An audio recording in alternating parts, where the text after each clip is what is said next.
علاقے بھر کی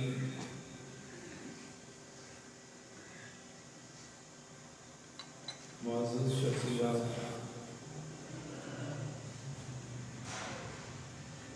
بزرگ،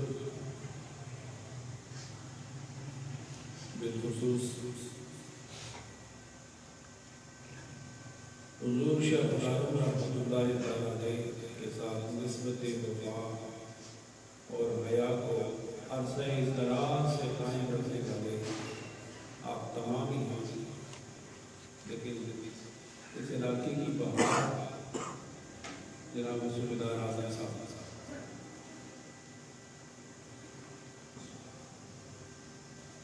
ان کی ہم سب ان کی رفقا،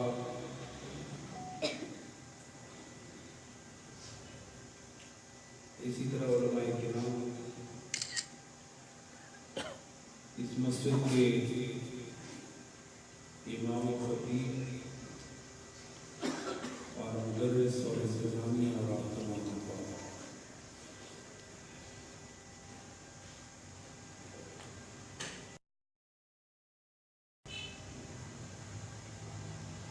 یہ مقام، یہ دھرتی شہیدوں کی دھرتی ہے۔ حق پر جان دینا، خدا و مصطفیٰ کی رضا پر اپنا سر کی چوٹی ہے، یہ نعیمیہ شریف کی چوٹی ہے۔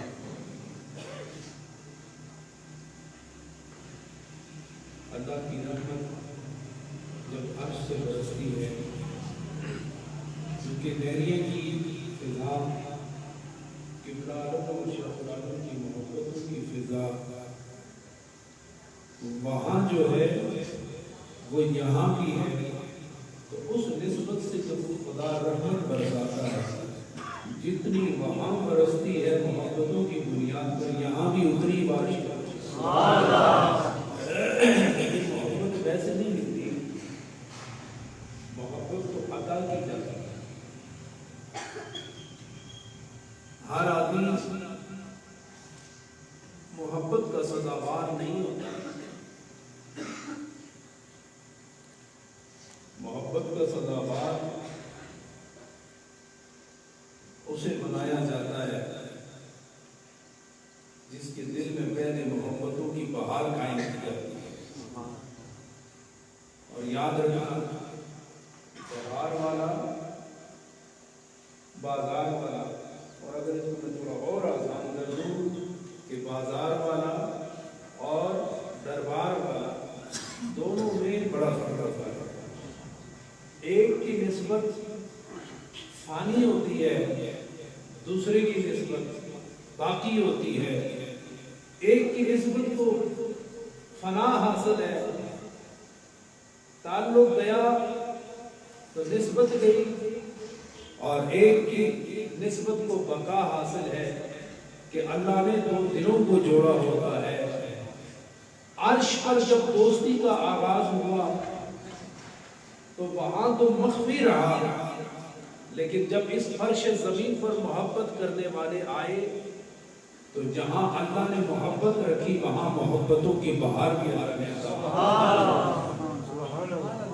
اس لیے اخلاص اور صداقت اور روحانیت کی بنیاد پر جو دوستی آپ کو مجھے حاصل ہے، اس میں اللہ کی رضا ہے، اور اللہ کی رضا پر جو دوستی قائم ہوتی ہے اس کو فنا نہیں ہوتی، اس کو ہمیشہ اپنی بقا حاصل ہے۔ حضرات گرامی، میرے پاس 15-20 منٹ ہیں اور میں زیادہ وقت لینا بھی نہیں چاہتا، میں چاہتا ہوں وقت مقررہ پر گفتگو بھی ہو جائے اور امام صاحب کے پیچھے ہم سب کی نماز بھی ہو جائے۔ میں نے کیونکہ یہ محرم کا مہینہ ہے، اہل بیت کی شہادت، امام عالی مقام کی قربانیاں، چھوٹے سے لے کر بڑے تک، تعلق داروں کی قربانیاں، وفا شعاروں کی قربانیاں اس مہینے میں ہر عالم، ہر شیخ، ہر درویش اور ہر فقیر بیان کرتا ہے، اور ہر آدمی کی خواہش ہوتی ہے کہ اہل بیت کی محبت، اہل بیت کا تذکرہ کیا جائے۔ اس طرح انہوں نے اپنی قربانی دے کر اسلام کو زندہ کیا ہے، تو آج ان کا تذکرہ کرنے تاکہ ایمان بھی تازہ ہو جائے اور اسلام بھی تازہ ہو جائے۔ اللہ رب العزت نے کلام مقدس میں ارشاد فرمایا، قل لا اسألکم علیہ اجرا الا المودۃ فی القربى۔ اے رسول اعظم، آپ اپنی زبان فیض ترجمان سے فرما دیجئے، لا اسألکم، میں تم سے اجرت طلب نہیں کرتا، میں تم سے اجرت کا سوال نہیں کرتا، میں تم سے کچھ بھی نہیں مانگتا۔ اللہ نے میرے ذریعے تمہیں ہدایت عطا فرمائی، اللہ نے میرے ذریعے تمہیں معرفت عطا فرمائی، میرے ذریعے اللہ نے تمہیں حقیقت عطا فرمائی، میرے ذریعے اللہ نے تمہیں دین عطا فرمایا، میرے ذریعے اللہ نے تمہیں قرآن عطا فرمایا، میرے ذریعے اللہ نے تمہیں انبیاء کا پیغام عطا فرمایا۔ حضرت آدم سے لے کر آج تک مجھ نبی اور مجھ محمد کے ذریعے جو حقائق و دقائق اور اسرار و رموز تمہیں عطا فرمائے، تمہیں اندھیروں سے نکال کر روشنیوں کا مسافر بنایا، دشمنیوں سے نکال کر دوستیوں کے ماحول میں ڈالا، قتل و غارت کی جگہ محبت کی فضاؤں میں پروان چڑھایا، تمہیں شیطان کی دوستی سے نکال کر خدا کی دوستی کا جام پلایا، باہمی طور پر تمہیں شیر و شکر کیا، تمہیں جنت کا وارث بنایا، جنت کی فضائیں تمہیں عطا کی۔ یہ ساری ہدایت کی کیفیات، یہ محبتوں کا سفر، اس کے بدلے میں تم سے کچھ نہیں مانگتا الا المودۃ فی القربى، لیکن ایک ایسی سوغات، ایک ایسی محبت، ایک ایسی نسبت، ایک ایسا امتیاز میں تم سے چاہتا ہوں کہ اگر تم اس کو اختیار کر لو، اس کا فائدہ بھی خدا تمہیں عطا فرما دے گا۔ تو اللہ نے فرمایا کوئی اور چیز نہیں مانگنی الا المودۃ فی القربى۔ اے محمد عربی، جو آپ کو مان گئے ہیں، اسلام قبول کر گئے ہیں، اور شب و روز میری محبت میں عبادت میں گزارنے والے، ان سے کہو کہ اگر مانگنی ہے، لینی ہے، تو اہل بیت کی محبت مانگو۔ اہل بیت کی محبت جب تمہارے پاس آ جائے گی، اسلام بھی محفوظ ہو جائے گا، دین بھی محفوظ ہو جائے گا، عبادتیں محفوظ ہو جائیں گی، عزتیں اور وقار محفوظ ہو جائے گی، دنیا محفوظ ہو جائے گی، قبر محفوظ ہو جائے، یہ ساری چیزیں چھوڑو، حشر محفوظ ہو جائے، جنت محفوظ ہو جائے، چھوڑو دو جہان کو، دنیا کو بھی چھوڑو، قبر کو بھی چھوڑو، حشر کو بھی چھوڑو، جنت کو بھی چھوڑو، اگر اہل بیت کی محبت حاصل ہو گئی تو خدا کی محبت تمہیں عطا ہو جائے۔ حضرات گرامی، یہ کوئی معمولی بات نہیں، کبھی غور کرو، نبی نے پتھر کھائے کہ نہیں؟ پنڈلیاں خون چکا ہوئی کہ نہیں؟ دندان مبارک شہید، جنگیں لڑی گئی، یہ سارے کا سارا اسلام کا پیغام اور رسالت کا پیغام ہر جگہ پہنچانا، اور یہ سارے اس اجر میں فرمایا اہل بیت کی محبت، اور جس کو اہل بیت کی محبت حاصل ہوگی وہ صحابہ کی محبت سے بھی ممتاز ہوگا، اسے میری محبت بھی حاصل ہوگی، اسے دین و اسلام کی محبت بھی حاصل ہوگی، اسے خدا کی محبت بھی حاصل ہو جائے گی۔ تو بتاؤ، جو دین نبی لے کر آئے تھے، حضرت امام حسن نے قربانی دی کہ نہیں؟ بہت سارے حضرت امام حسن اور حضرت امام حسین، ان دونوں نے اپنی جانوں کا نذرانہ پیش کیا، جام شہادت نوش کیا، اور یہ دونوں میرے نبی نے فرمایا الحسن والحسین ریحانتان من الدنیا، حسن کو دیکھوں تو یہ بھی میرا پھول ہے، حسین کو دیکھوں تو یہ بھی میرا پھول ہے، اور یہ وہ پھول ہیں جنہوں نے اپنی خوشبو قربان کر کے، اپنی جان قربان کر کے دین اسلام کو ایک نئی طرح عطا فرمایا، اسلام کو جینا سکھایا، اسلام کے جھنڈے کو سر بلند کیا۔ تو من احبہما فقد احبنی ومن احبنی احبہ اللہ ومن احبہ اللہ ادخلہ الجنہ، او کما قال النبی صلی اللہ علیہ وسلم۔ فرمایا جس نے حسین سے محبت کی، جس نے حسن سے محبت کی، فقد احبنی، اس نے مجھ سے محبت کی، اور جس نے مجھ سے محبت کی وہ یہ سمجھ لے کہ اس نے خدا سے محبت کی، اور جس نے خدا سے محبت کی خدا نے اسے جنت میں داخل کر دیا۔ دو حدیثیں میں آپ کو اور سناتا ہوں۔ سرکار دو عالم صلی اللہ علیہ وسلم نے ارشاد فرمایا، یہ تو ہے نا محبت کی، فرمایا فمن ابغضہما، ایسے ہی ہے نا، ترمذی شریف کی روایت ہے، اکثر کتابوں میں یہ روایت موجود ہے، فمن ابغضہما، جس نے ان دونوں سے بغض رکھا، فقط ابغضنی، اس نے مجھ سے بغض رکھا، فمن ابغضنی، اور جو مجھ سے بغض رکھتا ہے وہ خدا سے بغض رکھتا ہے۔ اور اب ان دونوں کا نتیجہ دیکھ لو کہ جو حسنین کریمین سے محبت کرتا ہے، جو اہل بیت سے محبت کرتا ہے، جو صحابہ سے محبت کرتا ہے، اس کا نتیجہ میرے نبی نے فرمایا ادخلہ الجنہ، خدا اسے جنت میں داخل کر دیتا ہے، اور جو ان سے بغض رکھتا ہے فرمایا ان کو خدا جہنم میں، جنت نہیں بلکہ انہیں دوزخ میں ڈالا جائے۔ تو ماننا پڑے گا کہ حضور صلی اللہ علیہ وسلم نے بلا وجہ نہیں فرمایا کہ میرے اہل بیت سے محبت کرو، اس لیے کہ نبی کسی کا محتاج نہیں، لیکن ہمیں ایسی راہ پہ ڈال دیا کہ صحابہ سے محبت اور اہل بیت سے محبت یہ تمہارے لیے دین کے تحفظ کی بنیاد بنے گی۔ ان دونوں سے تعلق ہوگا، ان دونوں جہادوں سے محبت ہوگی، ان سے نسبت ہوگی، تو دنیا بھی محفوظ، آخرت بھی محفوظ، دین بھی محفوظ، اسلام بھی محفوظ۔ جب یہ ساری چیزیں ان کی محبت کے صدقے میں محفوظ ہو جائے تو محفوظ کو محبوب رکھا جاتا ہے، اور جو محبوب ہوتا ہے اس کے لیے جنت تیار کی گئی ہے، اور جو اس کو جنت میں داخل کر دیا جاتا ہے اسے جنتی کہا جاتا ہے۔ اور یہ یاد رکھو کہ جو دنیا میں جس کا چہرہ روشن ہو محبت سے، اس دنیا میں جنتی قرار دیا جاتا ہے۔ حضرات گرامی،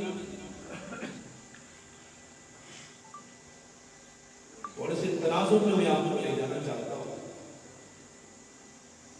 حضرت امیر معاویہ اور حضرت امام حسن رضی اللہ تعالیٰ عنہ، یہ بات یہ ذہن میں رہے کہ خلافت 30 سال رہی ہے، حضور کے بعد خلافت کتنے سال رہی ہے؟ 30 سال رہی ہے، اور حضرت امام حسن رضی اللہ تعالیٰ عنہ کی مدت خلافت 6 مہینے، آپ 6 مہینے خلافت کے افتاح پر متمکن رہے۔ آپ کے متعلق حضرت امام حسن کے متعلق حضور صلی اللہ علیہ وسلم نے ایک ارشاد فرمایا جو میں آپ کے سامنے رکھنا چاہوں گا۔ حضور صلی اللہ علیہ وسلم نے ارشاد فرمایا، گود میں بٹھا کر فرمایا ابنی ھذا سید، میرا یہ بیٹا سردار ہے، لعل اللہ ان یصلح بہ بین الفئتین من المسلمین، او کما قال النبی صلی اللہ علیہ وسلم۔ آپ توجہ فرمائیے، تاریخ کا حصہ ہے، اور میرے نبی جو غیب دان نبی ہے، جو جنت و دوزخ کی خبر دیتا ہے، جو تحت الثری عرش و فرش کی خبر دیتا ہے، جو یمین و یسار کی خبر دیتا ہے، جو ماضی کی خبر بھی مستقبل کی خبر پر یکساں نظر رکھنے والا نبی، اس نبی نے ارشاد فرمایا کہ ابنی ھذا سید، میرا یہ بیٹا سید ہوگا، سردار ہے، اور اس کی سرداری اس وقت لوگوں کو سمجھ آئے گی کہ جب رب ذوالجلال اس کے ذریعے مسلمانوں کے دو گروہوں کے درمیان صلح کروائے گا، ان کے درمیان امن کی فضا قائم کروائے گا۔ تو کس کے ذریعے کروائے گا؟ فرمایا ابنی ھذا، میرے اس بیٹے کے ذریعے دو گروہوں کے درمیان کیا کروائے گا؟ صلح کروائے گا۔ 6 مہینے جب آپ کی خلافت کو گزرے گا تو آپ کا تخت خلافت کوفہ میں تھا۔ کہاں تھا؟ کوفہ میں۔ اور دوسری طرف حضرت امیر معاویہ رضی اللہ تعالیٰ عنہ، ان کے بارے میں کبھی بھی آپ کی زبان، آپ کا عقیدہ میلا نہ ہونے پائے۔ اس لیے ہمارا عقیدہ ہے کہ جس نے نبی کو دیکھ لیا اور حالت ایمان میں دنیا سے رخصت ہو گیا، وہ صحابی ہے۔ اور جو صحابی ہوتا ہے میرے نبی کا، اس کے متعلق میرے نبی نے ارشاد فرمایا اصحابی کالنجوم بأیہم اقتدیتم اہتدیتم، میرے سارے کے سارے صحابہ آسمان کے ستاروں کی مانند ہیں۔ بأیہم اقتدیتم اہتدیتم، ان میں سے کسی ایک کی بھی اگر تم نے اقتداء کر لی، اہتدیتم، تو تمہیں یقین ہونا چاہیے کہ تم یقین کے دائرے میں، ہدایت کے دائرے میں ہو۔ حضرت امیر معاویہ حق، ایک تخت کوفہ میں بنا، دوسرا تخت دمشق میں بنا۔ ذرا غور کیجیے گا، یہ تاریخ کی بات ہے اور آپ سمجھ لیجیے آج کی۔ ادھر خلافت ہے، ادھر ملوکیت آ گئی، ایک آل رسول ہے اور دوسرا صحابی رسول ہے۔ اگر دونوں برقرار رہیں تو جنگ کا خدشہ ہر وقت رہتا ہے۔ ادھر بھی لشکر ہے، ادھر بھی لشکر ہے، جنگ کا سما ادھر بھی ہو سکتا ہے اور جنگ کا سما ادھر بھی ہو سکتا ہے۔ تو اگر ان دونوں کے درمیان جنگ ہو جائے تو حضرات یہ جو پوری دنیا کو فتح کرنے کا منصوبہ، تو توجہ رکھیے، یہ تاریخ کی بات ہے۔ اگر یہ دونوں لڑتے، دونوں لشکر آپس میں آمنے سامنے ہوتے تو بتائیں کیا فتوحات کو موقع مل سکتا؟ کیا اسلام کا پیغام آگے جا سکتا تھا؟ نہیں۔ حضرت امام حسن نے فیصلہ کیا کہ یہ جنگ ہوگی، مسلمانوں کے درمیان بے دریغ قتل ہوگا، قتل ادھر بھی ہوں گے، قتل ادھر بھی ہوں گے، اور امت محمدی آپس میں کٹ مریں گے۔ تو کیا بہتر نہیں کہ حضرت امیر معاویہ رضی اللہ تعالیٰ عنہ کے حق میں دستبردار ہو جاؤں، یہ لشکر بھی اور یہ لشکر بھی آپس میں بغلگیر ہو جائیں، شیر و شکر ہو جائیں، تاکہ اسلام کا جھنڈا آخری انسان جو دنیا کے کونے میں موجود ہے، یہ جھنڈا وہاں جا کے لہرائے اور ہر لہرانے میں لا الہ الا اللہ محمد رسول اللہ کی فضا ہر جگہ عام ہو جائے۔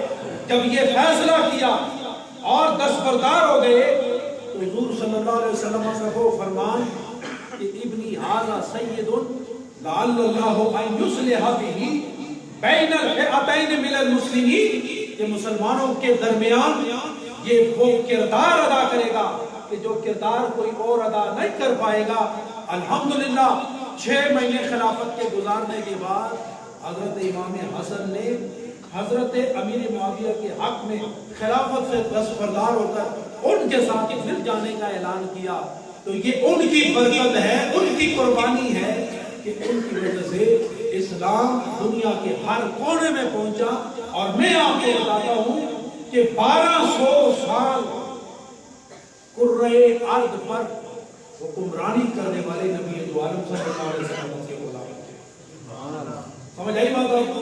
یہ ان کی قربانی کا نتیجہ ہے کہ 1200 سال تک حضور صلی اللہ علیہ وسلم کے غلام اس روئے زمین پر حکومت کرتے رہے.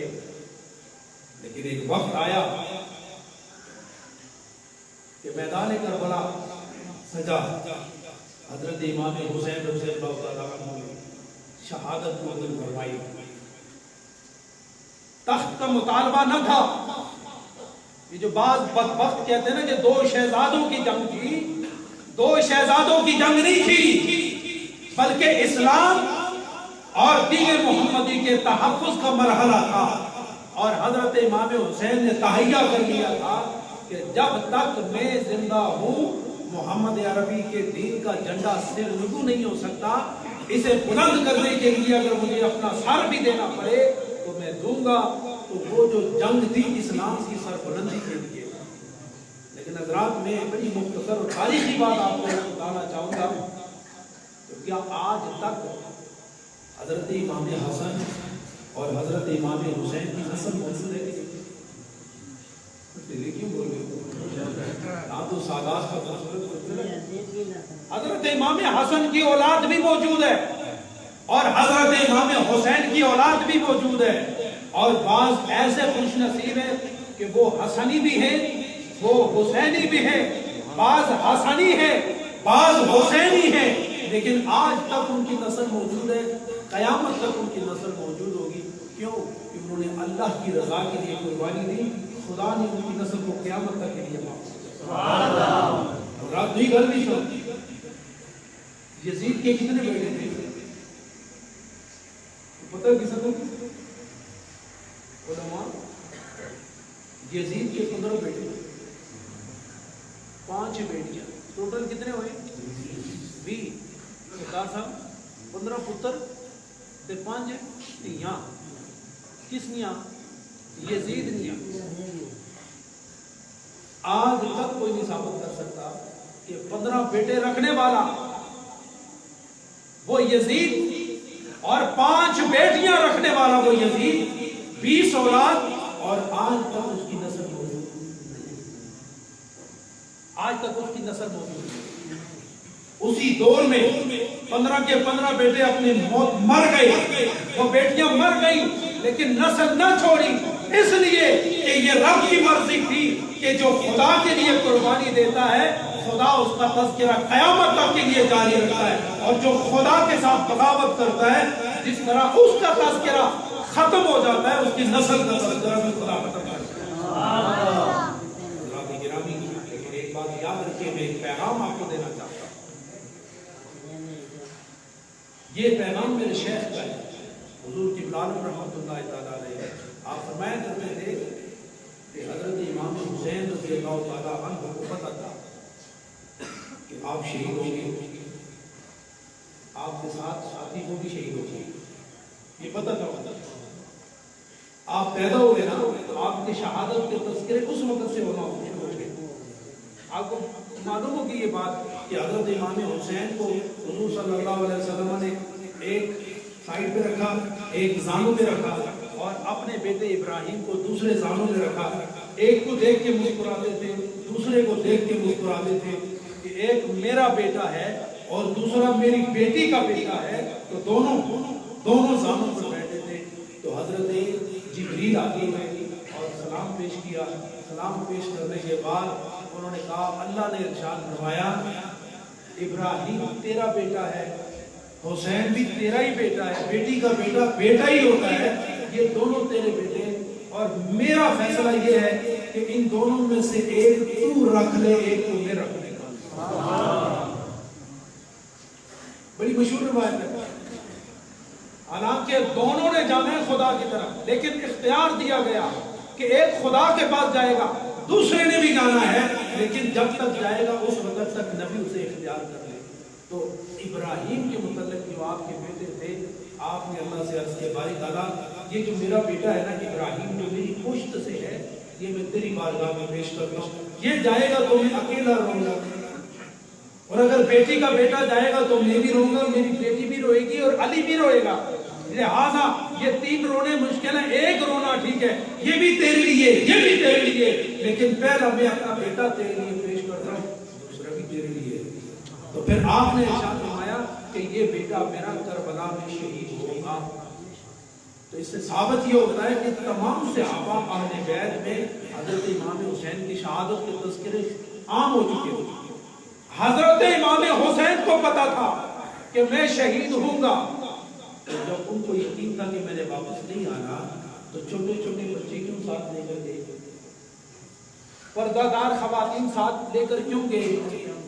72 وفود ساتھ لے کر کیوں گئے؟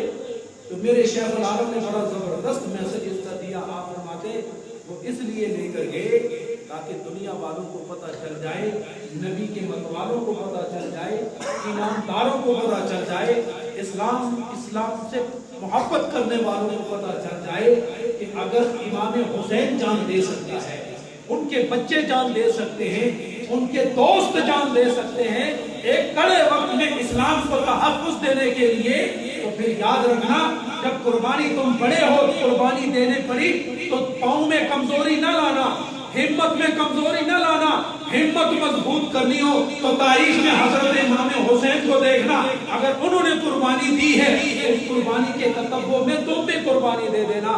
بچوں کو قربان کرنا ہو تو کبھی علی اصغر کو دیکھنا، کبھی علی اکبر کو دیکھنا، عورتوں کو قربان کرنا ہو تو پردہ دار خواتین کو دیکھنا، تو جب ان کو دیکھو گے تو جان دینے کی تمہارے اندر ایک نئی پھونک آ جائے گی، نیا حوصلہ آ جائے گا۔ اس لیے حضرات گرامی، تذکرہ شہادت امام حسین، تذکرہ اہل بیت اور تذکرہ صحابہ کرام، یہ اہل سنت کی جان ہے۔ بات یاد رکھیں، ہم صحابہ کو بھی ماننے والے ہیں، ہم اہل بیت کو بھی ماننے والے ہیں۔ ایک کا لڑ پکڑ لینا، دوسرے کو چھوڑ دینا، وہ شیعیت تو ہو سکتی ہے، وہ خارجیت تو ہو سکتی ہے، لیکن سنیت نہیں ہو سکتی۔